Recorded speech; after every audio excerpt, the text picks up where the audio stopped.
Cryptocurrency, distributed ledger technology, and digital assets. I'm certainly not a financial advisor. I'm just a doofus at a radio station. This is more of an idiot's guide to crypto, if you will. I could care less about Bitcoin. I don't know why I said anything about it. You all can do whatever you want, and I don't care. Bitcoin is worthless artificial gold. I think it's a scumball activity. Look, all of what you just shared is called FUD, fear, uncertainty, and doubt.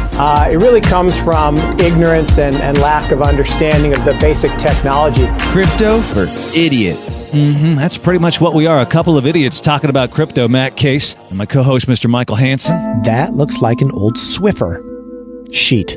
It's one of those Clorox handy wipes. Oh. That way, everything is disinfected for like your protection. I never use protection.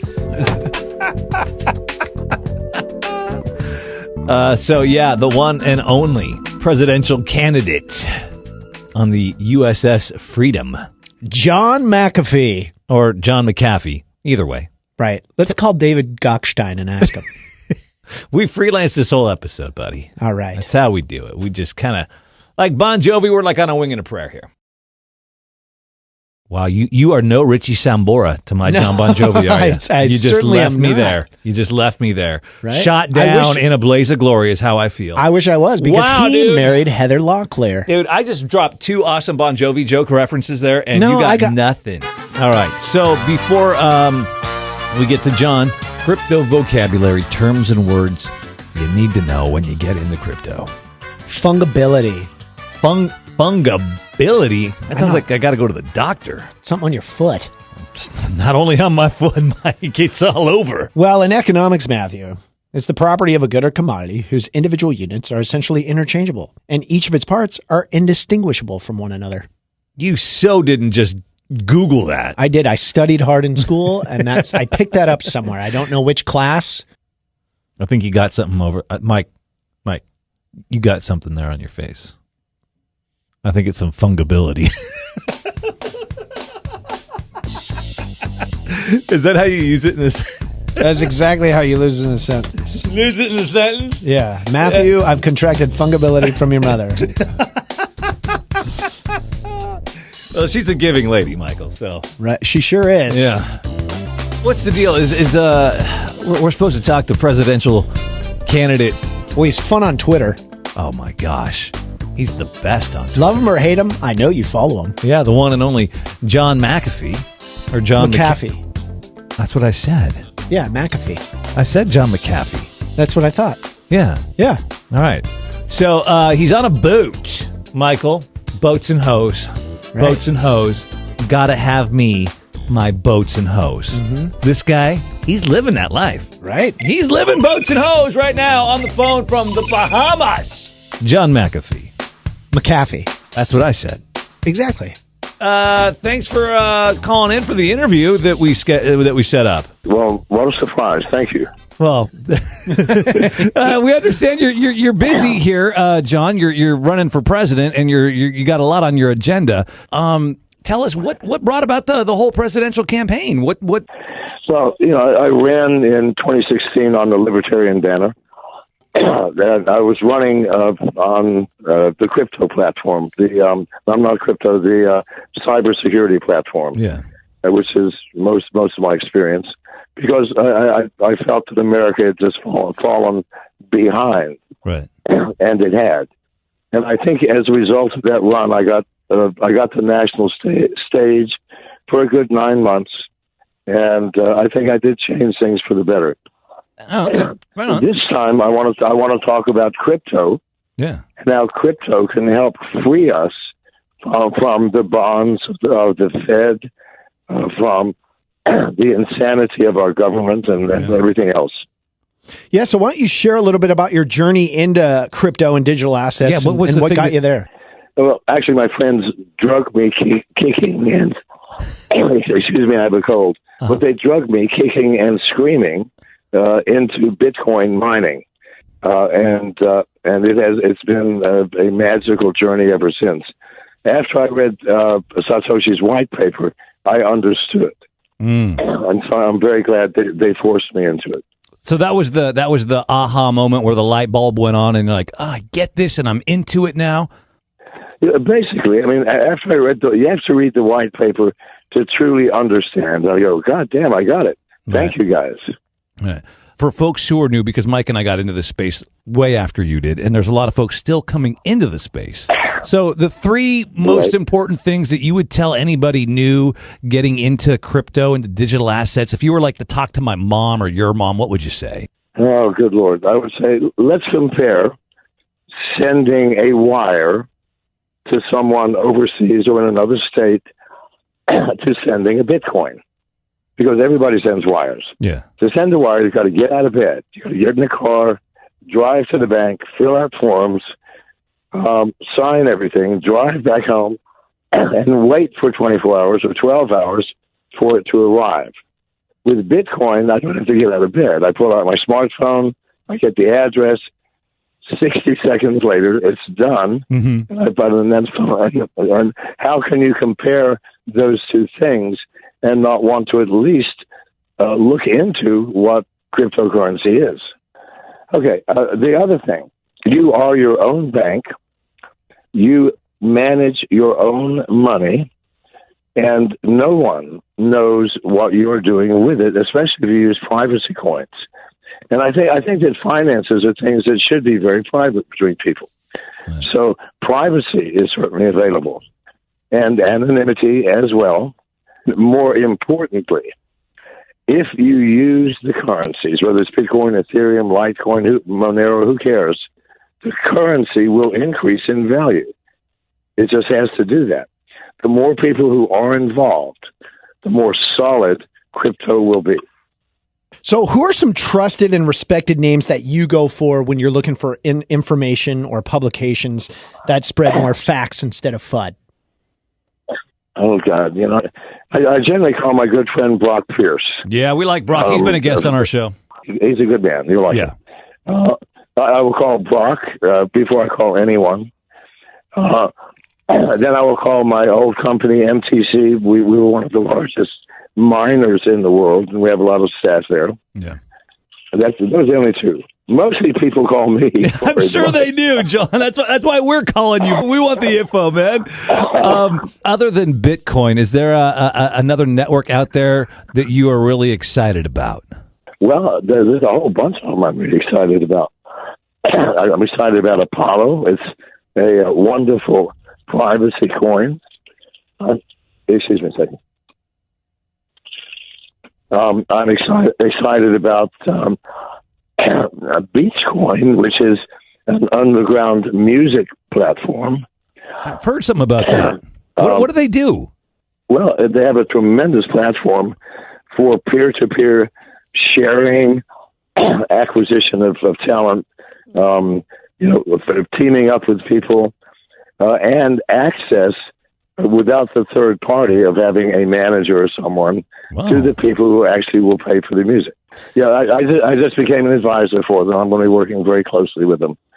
I think it's a wonderful project. The best privacy coin for me is Apollo, and they've done the best job of making sure that whatever you do will be completely private, completely anonymous, and no one, not the IRS, no government, no one will ever know what you're doing, which I think is a good thing.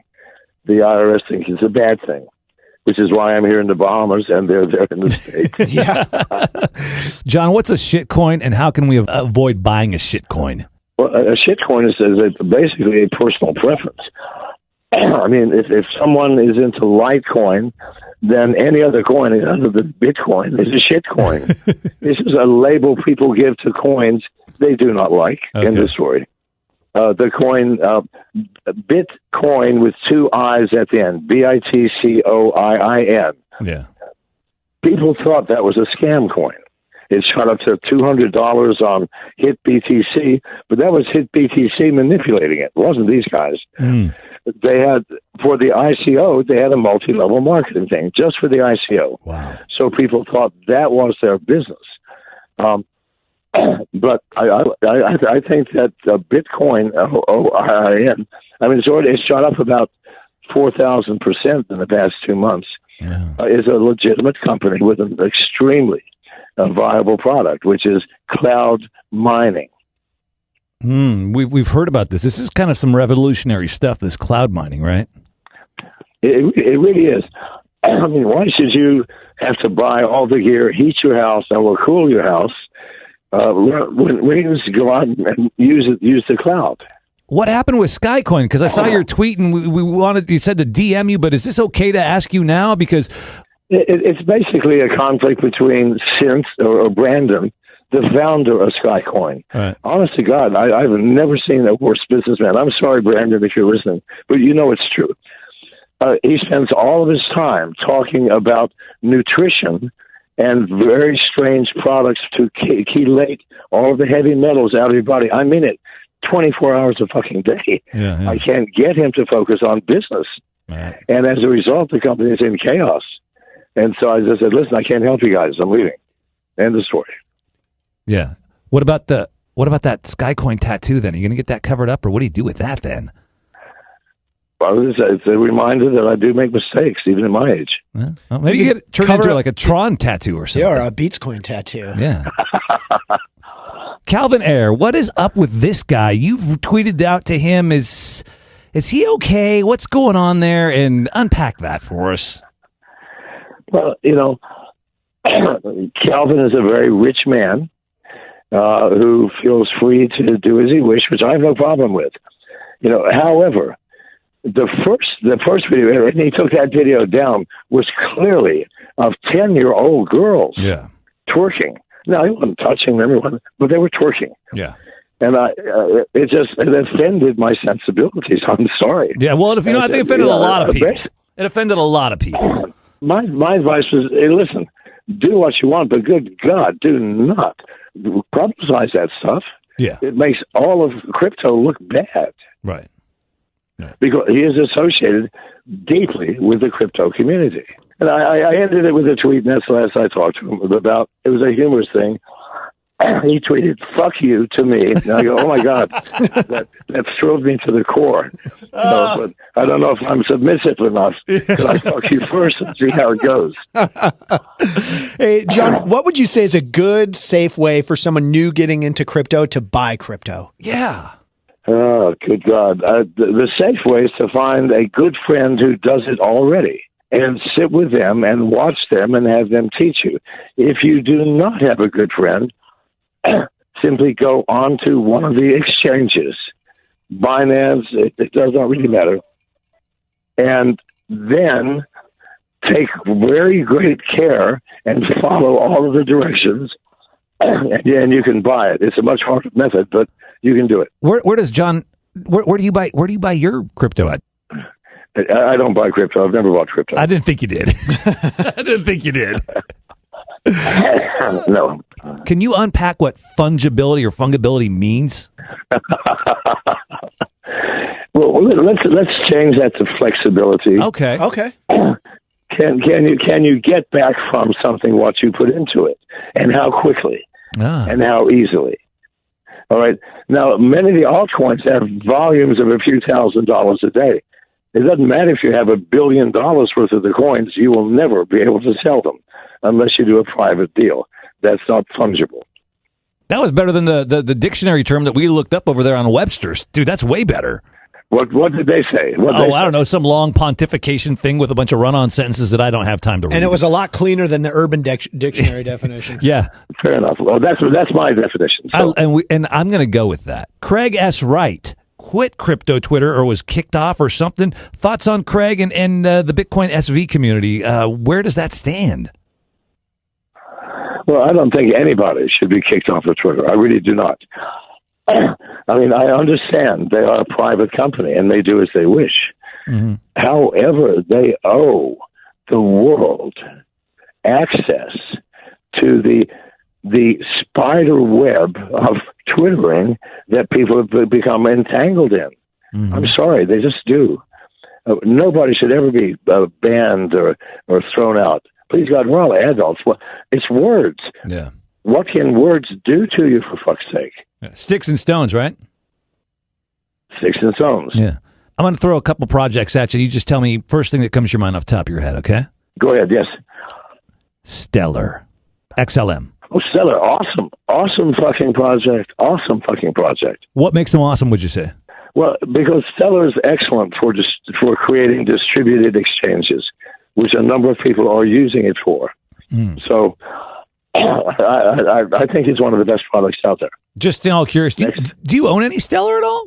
I own nothing. Trust me. I literally own nothing. Oh, okay. Not even my watch. I have. That's right. I have a very expensive watch.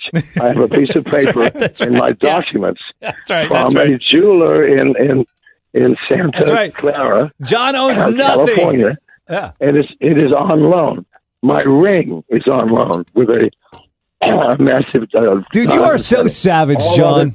All of it documented. Yeah. All of it borrowed. You are so savage. Tell us about the boat you're on, because you've been trolling around the Bahamas on this big old nice boat. What's the name of the boat, and where are you guys anchored in the Bahamas right now?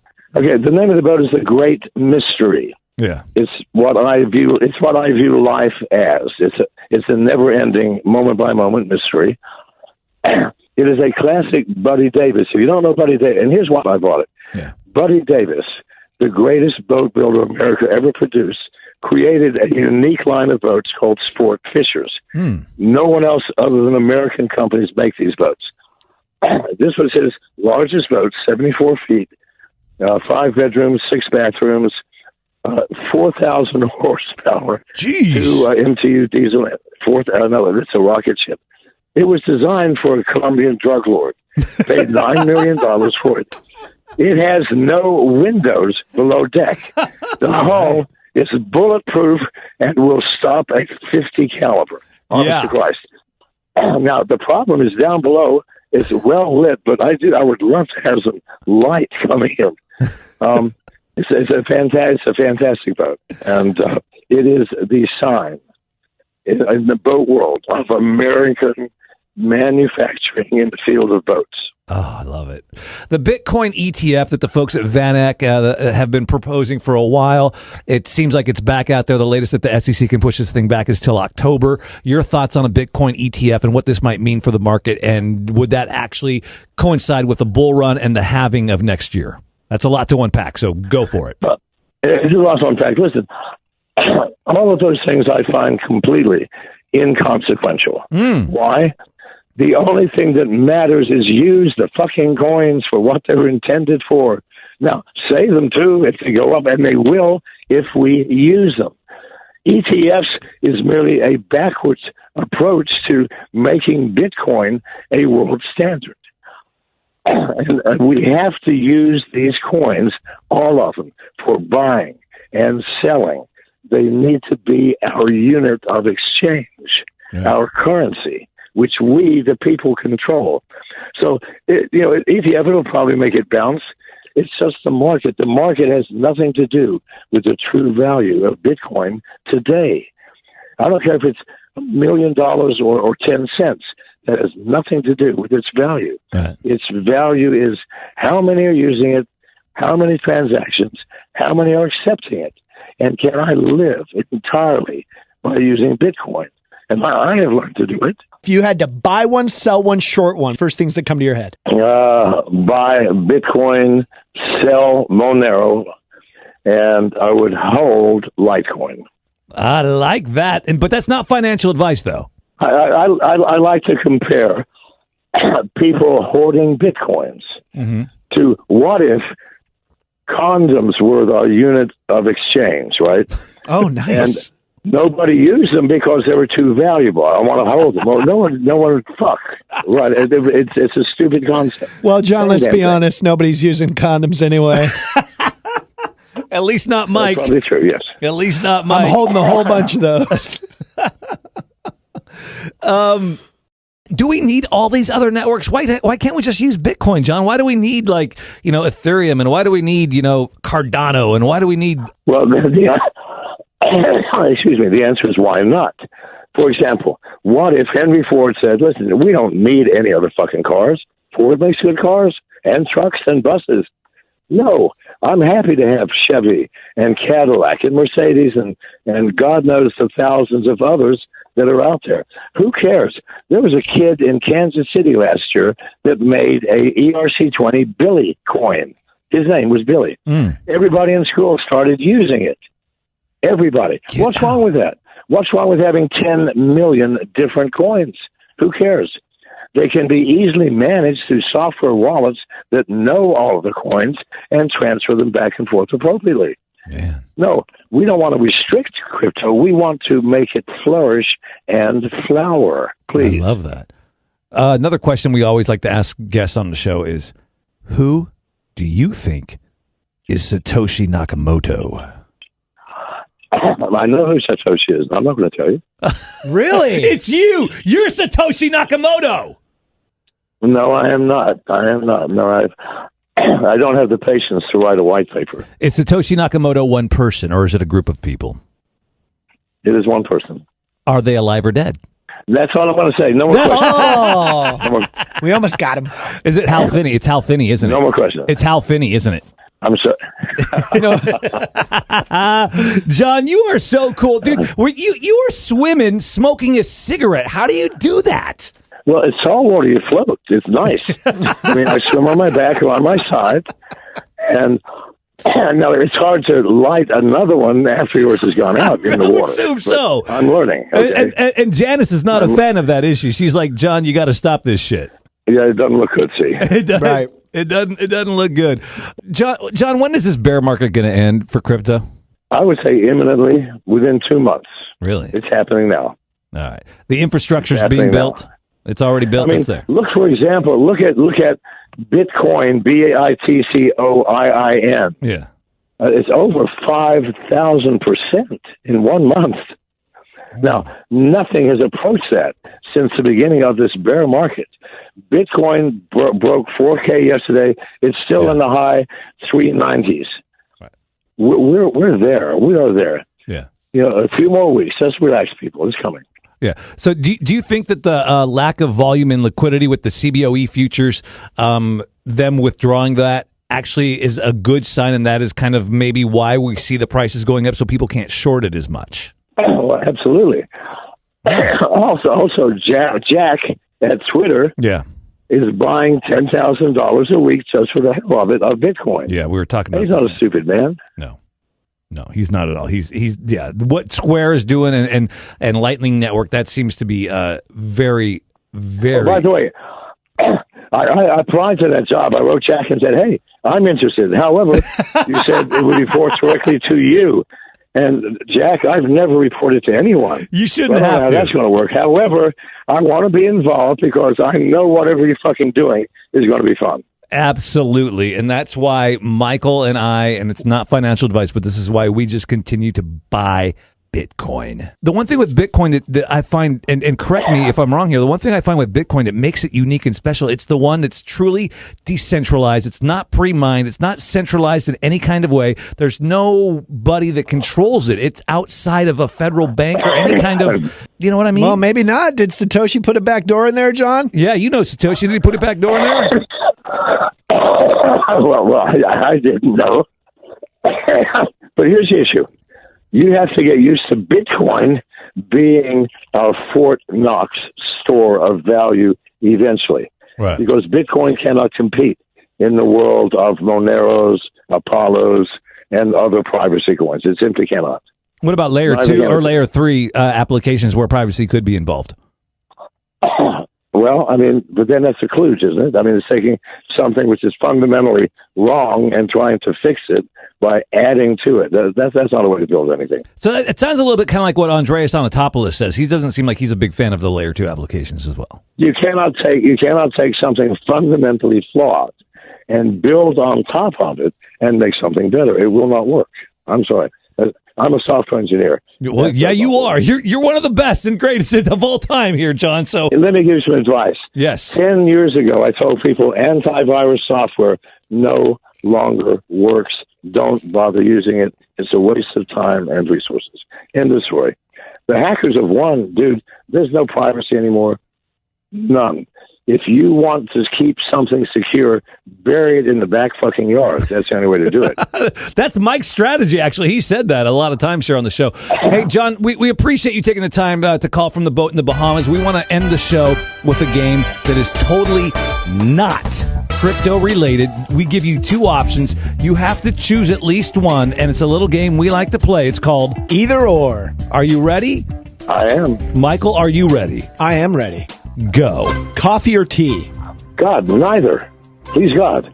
Booze. Jordan or LeBron? I don't watch sports, but Jordan is a shorter name. Bond or Jason Bourne? Jay Bourne. No question. You prefer Netflix or Hulu? Well, Netflix is airing that awesome documentary about me, which is trashing me, and I've never watched Hulu, so I guess Netflix. Rush or Nickelback? Nickelback. Whoa! God, I would shoot myself anyway. John McAfee going I would shoot myself anyway. Thank you so much, John, for making time to come on with us. All right. Thank you very much. Bye-bye. Well, that was interesting. Oh, dude, that was, wow. You know, we forgot to ask him.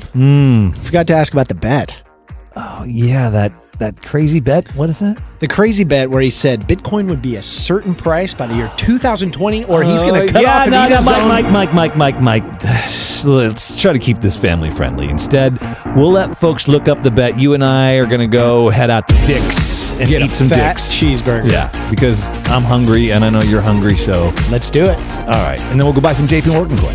I could care less about Bitcoin. I don't know why I said anything about it. You all can do whatever you want, and I don't care. Bitcoin is worthless artificial gold. I think it's a scumball activity. Look, all of what you just shared is called FUD, fear, uncertainty, and doubt. It really comes from ignorance and lack of understanding of the basic technology. Crypto for idiots.